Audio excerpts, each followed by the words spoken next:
mi ventana. Ahora sí. No. Ahora sí pueden ver mi pantalla, ¿no? Sí, ya, ahora sí, sí. Por eso. Ya. A ver. Y arriba no puede. Entonces. Pusiera que tenía que ir a la escuela y hacer lo que me dijeran los profesores y dar chiste. Estudiar, a que tenía que sacar buenas notas y conseguir un título si quería ser alguien en la vida. Aquí está la presentación.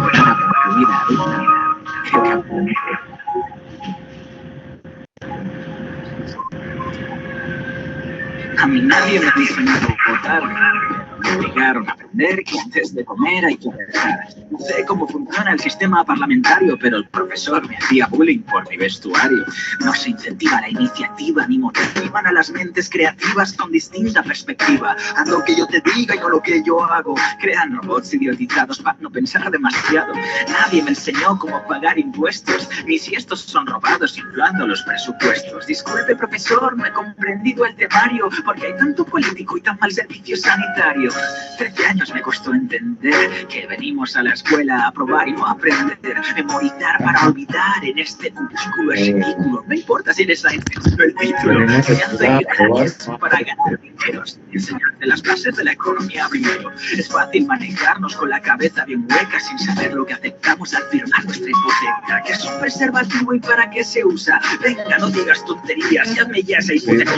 ¿Recuerdas los cuadernos estudiables en verano? Pero es enseñados los derechos humanos en números romanos que nunca utilizaré, pero no primeros auxilios que podrían salvar vidas. Aprendí sobre el espectro de la luz que no se ve, pero nunca a comer sano o a cultivar mi comida. Nuestra conocida, la generación perdida, una juventud aburrida y de aspiraciones prohibidas, mentes atrevidas, sometidas a ser prisioneros, que su única salida es escapar al extranjero. Nadie me enseñó cómo conseguir un trabajo, pero que si no destaco yo voy a ser el fracaso. Te imponen la religión, no importa que puedas sentir. Me habláis de paz y me educasteis para competir. Jamás me mencionaron las leyes de mi país, ni cómo se aprueba una ley cuando es nueva, ni si yo puedo elegir o si alguien decide por mí. Pero a mí me consuela que en mi escuela aprendí latín, Si es que todo cobra sentido cuando fabricar idiotas es el único objetivo. Y mucha gente dice no, si los culpables son los padres. Si me educas bien a un niño, esa es la historia interminable. Partimos de la base, que la base no se sostiene. Si lo que hay ahora es malo, es mucho peor. Lo que viene, ser feliz es un derecho, pero se nos ha olvidado.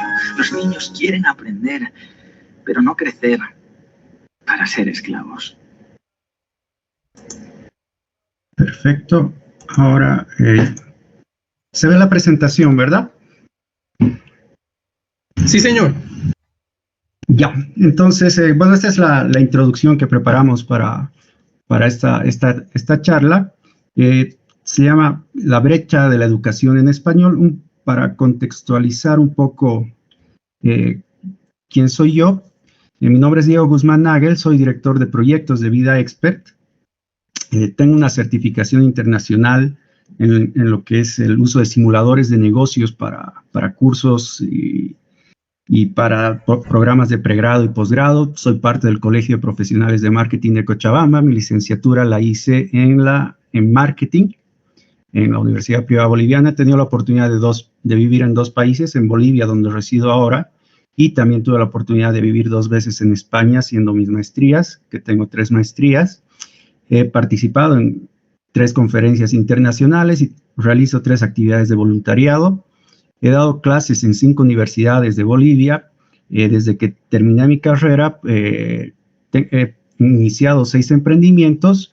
Gracias a la pandemia, y una de las actividades que tuve durante la cuarentena es meterme a aprender idiomas. Ahora puedo comprender 6 idiomas.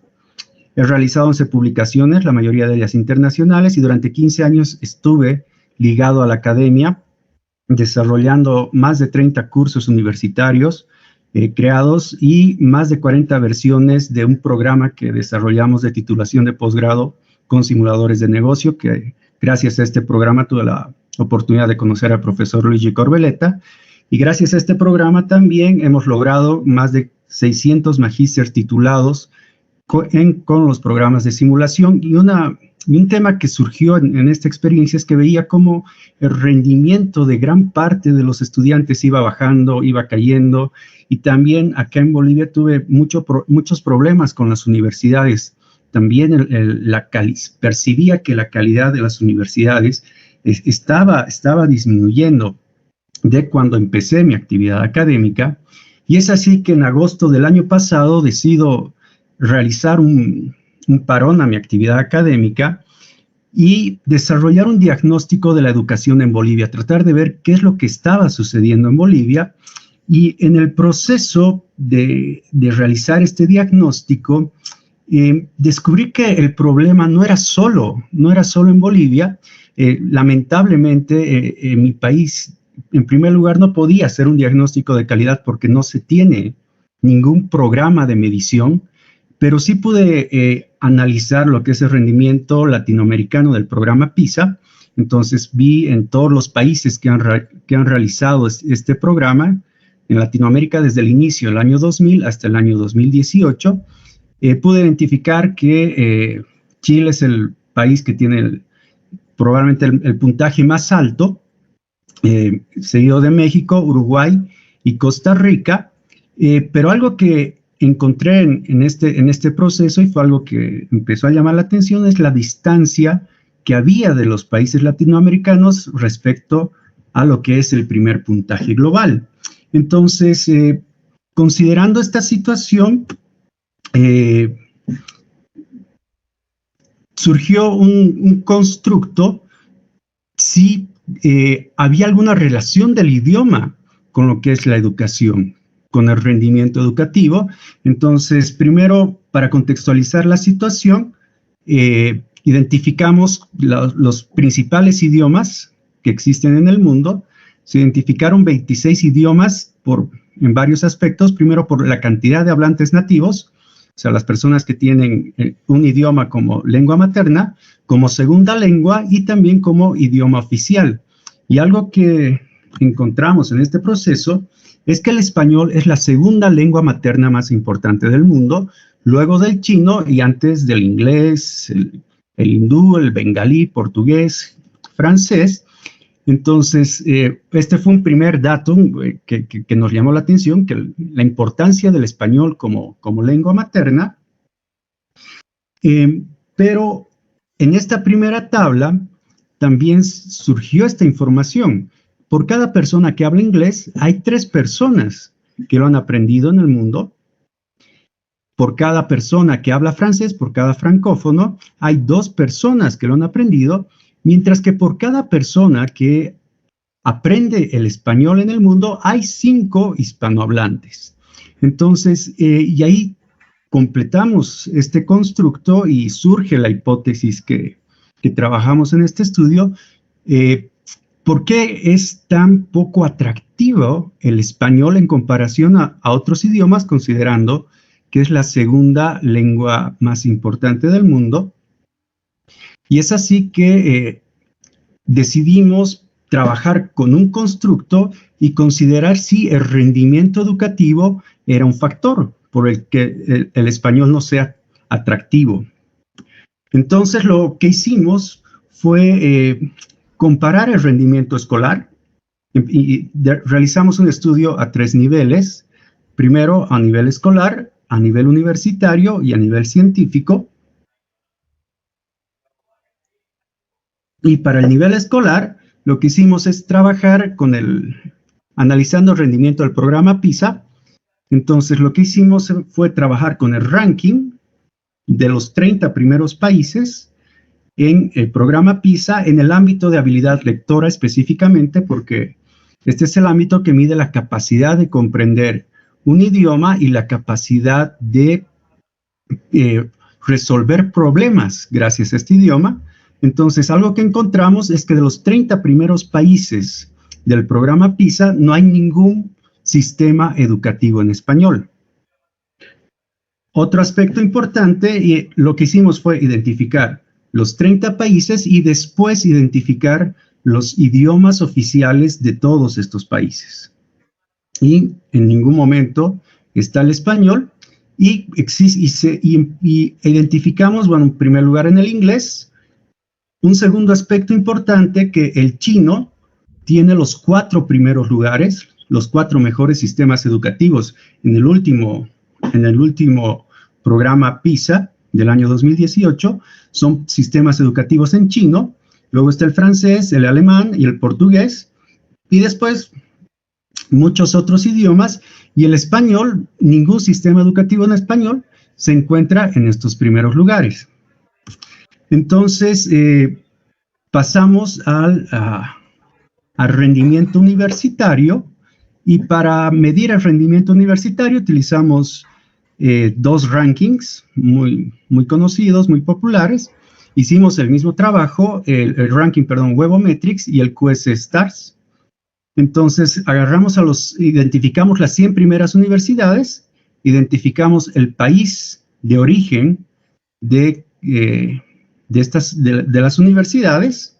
Entonces, identificamos el país de origen y luego también trabajamos identificando el idioma en el que se imparten las clases en estas universidades. Entonces, identificamos los 100 de Webometrics, que es un ranking, además, elaborado en España, desarrollado en España, y el QS Rating. Y aquí sí pudimos identificar una universidad en español, de las 200 identificadas, que es la Universidad de Buenos Aires de Argentina. Pero nuevamente, al identificar los idiomas oficiales, de nuevo el orden es parecido al anterior: inglés, chino, francés, alemán y en este caso el holandés. Entonces, al tercer nivel, decidimos identificar el rendimiento científico. Y para eso utilizamos dos factores. Primero, el número de artículos publicados en base a la información de Scopus por país, y luego el número de patentes solicitadas de acuerdo a lo que es la Organización Mundial de Propiedad Intelectual. En este caso, se identificaron 2 países hispanohablantes, España y México, España ocupando el puesto número 10 en artículos y el 24 en patentes, y México el número 28 y el número 23 en patentes. O sea, aquí lo que buscamos fueron los 30 primeros países. Al igual que el programa PISA, buscamos los 30 principales países en rendimiento científico. Y nuevamente se puede ver Estados Unidos, China, Reino Unido, Alemania, Japón, Francia. Entonces, ya en este aspecto pudimos identificar un patrón, y veíamos que había un patrón inicial al que parecería un patrón de rezago. Entonces, el último aspecto que trabajamos fue con las revistas científicas. Nuevamente utilizamos un ranking español de revistas científicas, y lo que hicimos en este caso fue identificar las 2000 primeras revistas de ranking. Entonces, las 2000 principales revistas científicas a nivel mundial, se identificaron los países en los que se publican y los idiomas. Además, identificaron los idiomas en los que normalmente publican en estos países y en los que están escritos estas revistas. Aquí, nuevamente, de las 2000 principales revistas científicas, solo hay una revista española, en el rango del 1001 al 1500, y algo que llama la atención de esta revista es que en realidad se publica en inglés. Entonces, realmente había un patrón, existía un patrón de rezago, pero decidimos dar un paso adicional. Decidimos tratar de cuantificar este patrón. Porque nuevamente aquí seguimos con el inglés, el francés, el chino, el italiano y el alemán. Entonces aquí vemos que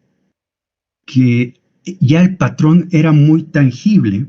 Entonces decidimos desarrollar un índice de rendimiento educativo, utilizando todos los 5 aspectos: rendimiento escolar de los primeros 30 países, el rendimiento universitario con las primeras 100 universidades, los artículos publicados de los primeros 30 países, lo mismo con las patentes solicitadas y las primeras 2.000 revistas, y generamos un índice que vaya de 0 a 1.000, dando 200 puntos a cada uno de los aspectos.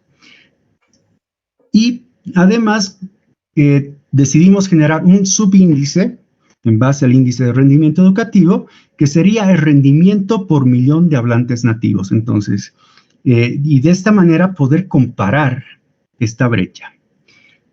El índice de rendimiento educativo, para poder comprenderlo mejor, tuvimos que separar los resultados en sextiles. Entonces, en el primer sextil colocamos a los 3 primeros idiomas. En total, se llegaron a identificar 33 idiomas en este proceso. Entonces, en el primer sextil, los 3 primeros idiomas, tanto del índice de rendimiento educativo y con el rendimiento por millón de habitantes. Y aquí ya pudimos identificar cuál era la situación del español. Entonces, el español se encontraría en un quinto sextil de rendimiento educativo, y ya cuando se compara con el rendimiento por millón, cae al sexto sextil, y este análisis y este desarrollo de los dos indicadores nos permitió mapear la situación.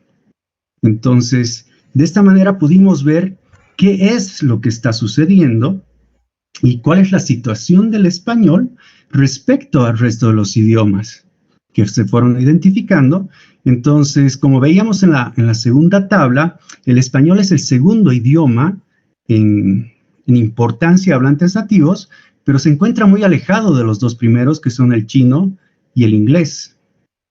Y en realidad el rendimiento educativo está más cerca del hindú, del turco, del árabe, del persa, idiomas del sur del Asia, idiomas del norte de África, y es el de los idiomas de origen latino, de raíz latina, que se identificaron, es el peor idioma, el que peor rendimiento tiene en comparación al portugués, italiano, francés. Entonces, de esta manera pudimos visualizar qué es lo que estaba pasando, qué es lo que estaba sucediendo.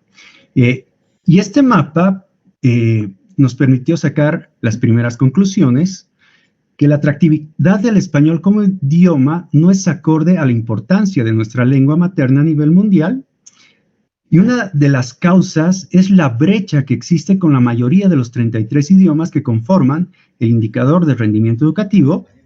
De acuerdo a los resultados, ocupa el lugar 25 de 33 idiomas en rendimiento y 30 en rendimiento por millón, siendo el peor idioma de raíces latinas, y está más próximo a idiomas del Asia Occidental y el norte de África, principales preocupaciones del ODS 4.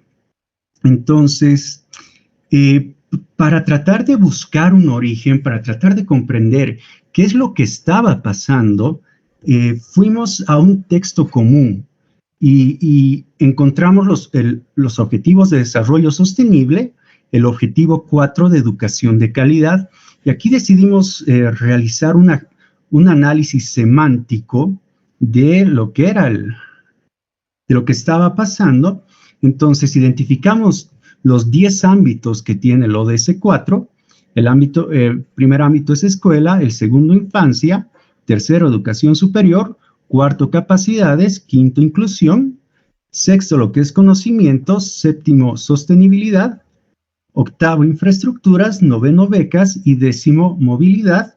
Y el trabajo que realizamos fue, voy a dar 2 ejemplos de cómo se realizó este análisis. Tomamos la redacción en inglés, la redacción en español de cada ámbito del ODS, y luego realizamos una traducción literal del inglés. Entonces, por ejemplo, lo que es el 4.1, La redacción en español, que está relacionada con la escuela, en español dice asegurar que todas las niñas y todos los niños terminen la enseñanza primaria y secundaria, que ha de ser gratuita, equitativa y de calidad, y producir resultados de aprendizaje pertinentes y efectivos. Ahora, la traducción literal del inglés sería asegurar que todas las niñas y niños completen una educación primaria y secundaria gratuita, equitativa y de calidad, que conduzca a resultados de aprendizaje efectivos y relevantes para el ODS 4. Entonces, analizando ambos textos, lo que buscamos fue identificar cuál era el enfoque y el objetivo que tenía cada uno de los ámbitos del ODS. Entonces, el ODS 4.1, en el inglés el enfoque es hacia la educación, mientras que en el español es hacia la enseñanza. Y el objetivo del inglés es que esta educación sea relevante, mientras que en el español lo que se busca es que el aprendizaje sea pertinente. Luego realizamos un análisis utilizando el diccionario Oxford para ver la connotación que tiene este enfoque y este objetivo, y un análisis semántico, ¿qué es lo que quiere decir el ODS 4 en español y el ODS 4.1 en inglés? Y encontramos que en el inglés, por ejemplo, respecto a la escuela, lo que se busca es una formación que desarrolle capacidades sobresalientes, mientras que en el español lo que se busca es la transmisión de conocimientos adecuados y oportunos.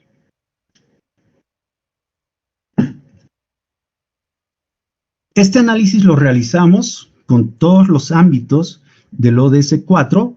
Ahora, en el caso de educación superior, que va a ser el segundo ejemplo que voy a compartir, la redacción en español del ODS 4.3 habla de asegurar el acceso igualitario de todos los hombres y las mujeres a una formación técnica, profesional y superior de calidad, incluida la enseñanza universitaria, mientras que la traducción literal del inglés habla de asegurar igual acceso a todas las mujeres y hombres a educación técnica, vocacional y terciaria, accesible y de calidad, incluida la universidad.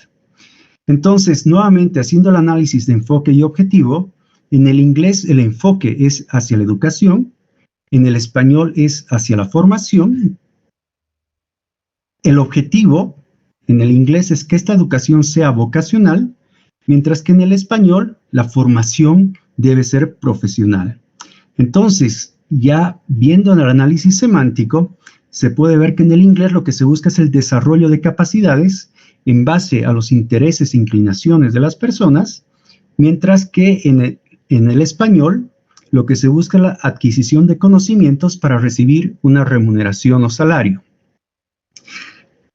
Y encontramos que existen diferencias en los 10 ámbitos y diferencias sustanciales de la concepción de lo que debe ser la educación en inglés y la concepción que tenemos en el español de lo que es la educación. Entonces, nuevamente, en el primer ámbito de escuela, en el inglés se habla de la formación que desarrolle capacidades sobresalientes, en el español se habla de la transmisión de conocimientos adecuados y oportunos. Respecto a la infancia, en el inglés se habla del cuidado del desarrollo del infante y de toda la sociedad debe estar pensada para el cuidado de los infantes, mientras que en el español se habla de la dependencia de servicios asistenciales y generación de obligaciones para el infante. Lo que veíamos con la educación superior, en el inglés se busca el desarrollo de capacidades en base a los intereses e inclinaciones de las personas. En el español se habla de la adquisición de conocimientos para recibir una remuneración o salario. Respecto a las capacidades que debe buscar la educación, en el inglés se habla de un desarrollo de habilidades y experiencias sobresalientes. En el español se habla de la capacidad que debe tenerse para el funcionamiento de algo. Cuando se habla de la inclusión, en el inglés se habla del perfeccionamiento de intereses fundamentado en la misma naturaleza de las personas, mientras que en el español se habla de un desarrollo intelectual para recibir un salario fundamentado en la igualdad social. Respecto al nivel de conocimiento, y este es uno de los aspectos más complejos, en el inglés no se limita el nivel de conocimiento. En el inglés se habla de que cualquier persona adulta debe adquirir literatura y aritmética, mientras que en el español se limita a alfabetización y a nociones básicas de matemáticas. Cuando se habla de la sostenibilidad, en el inglés se habla de un aprendizaje práctico de la razón de las cosas, con un experto que transmite la habilidad para la realización de una actividad determinada, mientras que en el español hablamos de una recepción de las reglas y principios de una actividad, con un maestro que permite el ejercicio de la misma de acuerdo a las reglas establecidas. Respecto a lo que es la infraestructura educativa, en el inglés esta infraestructura debe buscar el progreso que considera la estética, las emociones y los sentimientos de las personas, mientras que en el español se habla de un acomodo que considere lo necesario para alguien. Respecto a lo que son las becas, en el inglés se habla, la redacción del ODS habla de la búsqueda de la expansión de la oferta académica, es decir, que la oferta académica en inglés llegue a la mayor cantidad de personas posibles, mientras que en el español se habla de una búsqueda de la oferta académica en otros idiomas, que se den becas a los hispanohablantes. Y respecto a la movilidad, en el inglés la movilidad internacional forma parte del proceso de formación, y esto desde la formación universitaria, incluso escolar, mientras que en el español la movilidad internacional es algo inesperado dentro de este proceso. Entonces, ¿cuáles son las conclusiones que sacamos luego de todo este proceso? Primero, que la brecha de la educación en español existe y hemos logrado visualizarla. Segundo, que todos los países de habla hispana enfrentan diferentes niveles de crisis educativa y la pandemia ha ampliado y acelerado esta crisis educativa. El concepto de educación en español está fragmentado y sesgado, y estos sesgos que hemos identificado en los ODS van a incrementar la brecha hasta el año 2030. Entonces, para terminar esta presentación, ¿qué estamos haciendo luego de haber descubierto esta información? Estamos presentando esta conferencia y invitamos y agradecemos el espacio que nos presenta la Universidad ICESI para poder presentar esta brecha, y queremos compartir con la mayor cantidad de personas posibles estos resultados, pero también estamos promoviendo centros de investigación. Uno en el que estamos trabajando de desarrollo de metodologías que rompan esta brecha que hemos identificado, pero también estamos invitando a toda persona que desee profundizar este análisis y comprender con mayor profundidad qué es lo que está pasando en la educación en español, y también estamos buscando el apoyo de académicos que nos ayuden a llevar estos resultados a publicaciones científicas. Entonces, si quieren conocer más sobre nosotros, sobre el trabajo que venimos realizando, acá está nuestra página web, www.vida.expert, nuestro link a LinkedIn, nos pueden buscar como Vida Expert, ahí está el QR, y nuestro link a Facebook, nos pueden encontrar como Aprendizaje Experiencial, y si quieren contactarse para cualquier cosa conmigo y quieren trabajar en este sueño que tenemos de romper la brecha y mostrar que podemos competir a nivel internacional, mi correo es diego@vida.expert.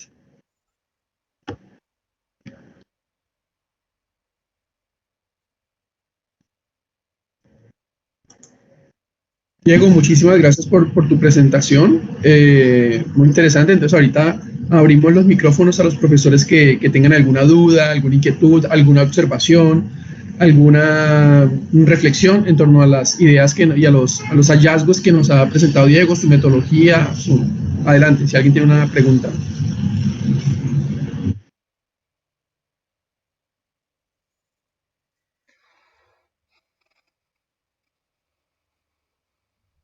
¿Ninguno? Diego, una pregunta que a mí me surge originalmente es, o sea, no me quedó muy claro es cómo llegaron a la idea de que el idioma podía ser un factor determinante para explicar la brecha en los resultados académicos. O sea, ¿fue algo que surgió intuitivamente o surgió de la revisión de la literatura? ¿Qué los llevó a pensar que era, digamos, por el lado de la base idiomática, la que podía explicarse, lo que podía explicar de pronto, porque arrancaste fue, digamos, desde el punto de vista de la calidad de los resultados académicos?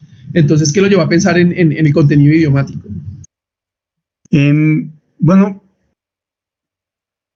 algo que surgió también durante la cuarentena es un proyecto que empecé a realizar de analizar el conocimiento, el origen del conocimiento, de dónde sale, de dónde surge. Y lógicamente, para dar mis clases, pues buscaba este origen y todo estaba en inglés. Y algo que sucedía es que las traducciones que encontraba al español estaban muy sesgadas. Por ejemplo, cuando encontré el artículo de las fuerzas competitivas de Michael Porter, a mí me enseñaron toda la vida de que el objetivo es medir, hay 5 fuerzas, los poderes de negociación, las barreras de entrada, y la 5ª fuerza, que es medir la rivalidad de los competidores. Cuando encontré el artículo original y traduje el artículo original, en realidad el enfoque que tiene Michael Porter es la búsqueda de una posición competitiva. No habla o sea, se hace un análisis de competidores, pero para la búsqueda de la posición competitiva. No habla de medir la rivalidad de los competidores, sino la idea de todo este análisis debe ser esto: ¿qué posición yo voy a ocupar en este mercado? Y a partir de ahí surge lo que son las estrategias genéricas. Entonces, después de este análisis, y eso me llamó la atención, porque en el español se nos enseña una cosa cuando en el inglés es otra, y cambia por completo el concepto, y ahí fue que surgió esta idea: ¿qué es lo que está pasando? Que existen sesgos, tenemos sesgos en el español, y como estos encontré varios, porque como teníamos tanto tiempo en la cuarentena, empecé a buscar a todos los grandes autores que tenemos en estrategia empresarial, y encontraba estos sesgos complejos que al final incluso afectaban la comprensión que tenemos de lo que tenemos que enseñar, de lo que aprendemos y cómo podemos aplicar toda la teoría. Y entonces fue un poco ver esto, vivir la experiencia de ver lo que originalmente se dice y también lo que realmente es, porque también pude ver toda la evolución del pensamiento. Entonces, hice las 3 maestrías, daba clases, y por ejemplo, de Porter, normalmente nos quedamos hasta la cadena de valor, y ahí queda, ¿no?, todo el conocimiento de Porter normalmente, pero cuando vi toda la evolución del trabajo de Porter, hasta lo que es el índice de progreso social, y ver toda esta evolución desde las 5 fuerzas hasta el progreso social. Entonces sentí que teníamos muchas interrogantes, muchos vacíos. Yo sentí que tenía muchos vacíos que no conocía. Entonces ese fue también uno de los motivos que para esto, y bueno, y este estudio lo realicé con Drucker, con todos los grandes autores, y pude ver que había mucho por compartir y mucho por ver. Interesante, Diego. Algo que digamos va muy en la línea de lo que tú planteas y en nuestra área, un caso que no sé si te sirva para alimentar tu planteamiento del problema y ambientar también la discusión, es lo que pasa con las ideas de Max Weber. Hay 2 Max Weber en la literatura. Está Max Weber, el que escribió en alemán, en su idioma original, y la lectura que se hace de él en Europa, donde se le trata verdaderamente como un científico social, un filósofo, un sociólogo comprensivo, padre de la sociología comprensiva, que tenía como propósito inicialmente en todo su planteamiento comprender la evolución y el desarrollo el devenir de la humanidad. ¿Listo? Mientras que la traducción que se hizo al inglés por parte de Talcott Parsons fue una traducción que algunos llaman muy amañada y fue que terminó planteando lo que nosotros hoy enseñamos en la mayoría, o que en algunos casos se enseña en la mayoría de las facultades de administración, sobre la teoría burocrática, que se dice que Weber dijo que las organizaciones tenían que ser burocráticas, se tenían que cumplir con las 14 características de la organización burocrática, cuando en el sentido real, cuando se va a mirar los textos originales o se mira el contexto puesto allá en su idioma original, lo que él planteaba eran 14 características de un ideal tipo de organización burocrática, únicamente como un ejercicio de comparación por contrastación y ganar en esa comprensión por contrastación. Pero la traducción, cuando se comparan, hay personas, Freud hizo la traducción o hizo el análisis de la traducción al inglés que hizo Talcott Parsons de Weber, y es una traducción totalmente amañada que hoy día es la que se enseña en las escuelas de administración en Latinoamérica y en América, y la visión totalmente diferente de Max Weber. Creo que va también como por esa lógica, ¿no? Sí, o sea, por ejemplo, ahora he estado analizando a Abraham Maslow, que nunca creó una pirámide. No, habló de jerarquía, pero nunca habló de una pirámide. Y nunca habló de una pirámide, es más, estaba en contra de la pirámide, digo. ¿Quién ha hecho este dibujito, digamos? Pero claro, a nosotros nos llega Maslow por la pirámide, que ni siquiera es suya, ¿no? Entonces, y la teoría de Maslow es tan profunda, tan linda, pero nos quedamos en la punta bueno, y para lo que tú dices, se puede llegar hasta amañar el pensamiento de las personas o hasta tergiversar lo que realmente buscaban con el conocimiento que estaban planteando, con la herramienta que estaban manejando, y eso es algo que también me llevó a esto, y ver que realmente hay un problema idiomático, y bueno, en mi caso, que he sido tanto tiempo docente, con el concepto de competencias también, que eso es algo que académicamente en el español hemos comprado, o sea, y todas las universidades, aquí en Bolivia por lo menos, todas las universidades y desde el Ministerio de Educación se habla de las competencias, el desarrollo de competencias, y algo que he identificado, por ejemplo, es que en el español no sabemos qué es competencia, qué es realmente competencia. Entonces, y utilizamos el término competencia de manera indistinta para definir a competidores. Entonces, la teoría, y nosotros lo decimos, existe una competencia directa, una competencia indirecta, y no sabemos identificar que son en realidad competidores directos y competidores indirectos. Y también utilizamos el concepto de competencias para medir las destrezas competitivas. Y al final perdemos qué es realmente el concepto de competencia, cuando la competencia como tal son las reglas del juego. ¿A qué me estoy metiendo? ¿En qué estoy? Entonces, como no comprendemos que la competencia son las reglas del juego, constantemente estamos mal utilizando el término competencia y tratando de cambiar las reglas del juego, intentar modificar las reglas hacia nuestra conveniencia. Y ese también es un factor que se ha identificado en este proceso. Y esto me ha afectado mucho académicamente, ¿no? Porque esto surgió en una discusión que tenía una clase, que al final un alumno dijo, ¿y qué es competencia como tal? Y claro, nos quedamos 2 horas pensando, pero competencia, esto es competidor, esto es una destreza, y la competencia es esto, o sea, la competencia son los 100 metros planos. Esa es la competencia, que consiste en correr 100 metros en el menor tiempo posible, y esa es la competencia. Y eso es algo que muchas veces no sabemos transmitirlo, y es la esencia de las ciencias empresariales, el comprender qué es un mercado, cómo funciona el mercado, y la competencia es satisfacer al cliente, satisfacer al consumidor y generar el mejor producto posible. Y esa es la competencia, y para eso en el ámbito de ciencias empresariales ingresamos en los negocios. Entonces fue un proceso de mucho análisis, mucho cuestionamiento, y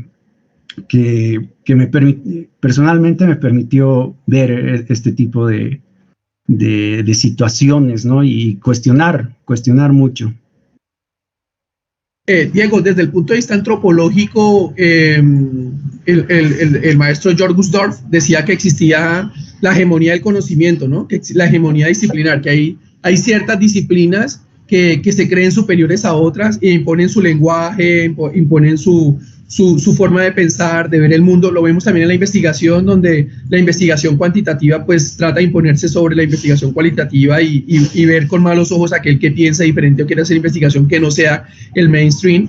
Y también el maestro Fernando Cruz Confley nos hablaba de que esto que tú estás documentando, esto que tú estás mostrando, evidenciando de una manera más clara, pues va muy de la mano con el proyecto de la modernidad. El profesor Fernando Cruz Confley, que es un profesor de la Universidad del Valle, aquí en Colombia, y ha trabajado, es uno de los mayores pensadores sobre el tema de la modernidad, y más de la modernidad, él habla de la crisis de la modernidad.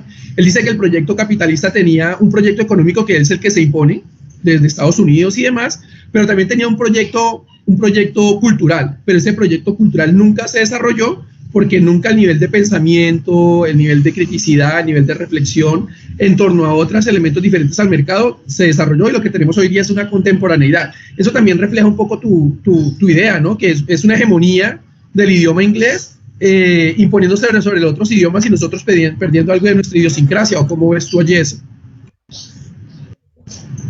Sí, o sea,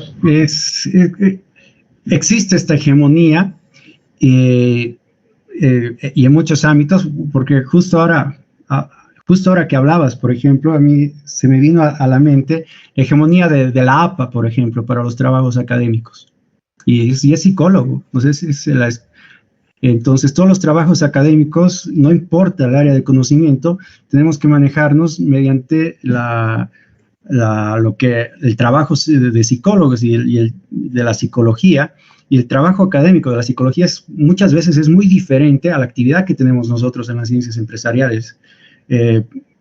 Como comentaban, durante mucho tiempo como docente he desarrollado una metodología de titulación, y cuando intentamos la norma APA, lo que hace normalmente la APA es obligar a estar constantemente yendo a anexos o viendo pies de página, que es parte de la norma, y lo que nosotros buscábamos con nuestros trabajos finales es que aprendan a redactar como un informe gerencial. Un informe gerencial lo tienes que poder leer de principio a fin, como una historia. Entonces, ahí teníamos ese choque con lo que planteaba la normativa, y claro, pero es un trabajo académico y debe hacerse bajo esta idea. Entonces, y hay esas hegemonías que tú planteas y que creo que es parte, y con el idioma también, algo que veía en el análisis de revistas científicas, por ejemplo, el tercer país en revistas científicas es Holanda, y tengo muchos amigos que han hecho sus maestrías en Holanda y hasta el día de hoy siguen publicando artículos científicos. Constantemente los invitan porque, bueno, ya forma parte de la cultura académica holandesa. En mi caso, yo he hecho mis maestrías en España, pero no tuve esa oportunidad o esa visión que había, ¿no? De que se tiene que generar trabajo científico. Entonces creo que hay mucha tela que analizar. O sea, como hablamos, aquí hemos hecho un primer descubrimiento, un primer análisis, y que creo que se puede ampliar hacia muchos otros ámbitos. Diego, pues muchas gracias de nuevo por tu presentación, muy interesante. Esperamos tenerte en otros momentos, también quedas invitado a conectarte. Nosotros hacemos cada 15 días este seminario. Si tienes a bien conectarte para discutir con nosotros y conversar, también estás muy invitado. Yo me tomé la palabra y intervine como 3 veces porque no vi que nadie me pidiera la palabra, entonces pues si me dan a mí la oportunidad de hablar, pues yo hablo. Y bueno, chicos, entonces se nos acaba el tiempo. Diego, de nuevo muchísimas gracias. Los profesores, algunos tienen unos compromisos académicos y nos quedan 5 minutos para terminar, entonces si alguien tiene algo para cerrar, o si no, Diego, pues nos despedimos. Y de nuevo muchísimas gracias a ti y al profesor Luigi por la gestión. Muchas gracias, Diego. Muy interesante. Muchas gracias. Muchas gracias, muy chévere. Nos pusiste a pensar ahí. Me pasó también esta semana con un grupo en República Dominicana que usamos un taller que traducido por unos españoles y al final se estaban enredando los muchachos y exactamente el problema es mejor usarlo en inglés, entonces no traducirlos, porque si no es así una traducción bien hecha, como tú dices, de la cuestión de Porter o de las competencias, pues terminamos divagando por ahí en cosas que no tienen valor y pierde valor el ejercicio reflexivo que los estudiantes necesitan. Entonces, para mí es un llamado a hacer estas cosas en inglés, en la lengua original, mejor dicho, o si no, una muy buena traducción, pero una traducción ahí genérica es muy riesgosa.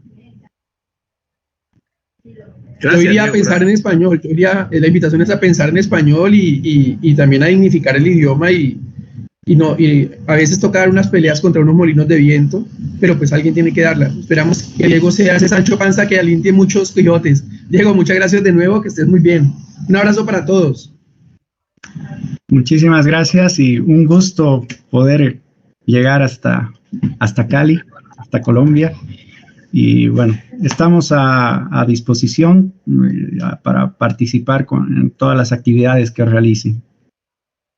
Vale, listo, muchas gracias. Un abrazo para todos. Gracias, hasta luego. Hasta luego.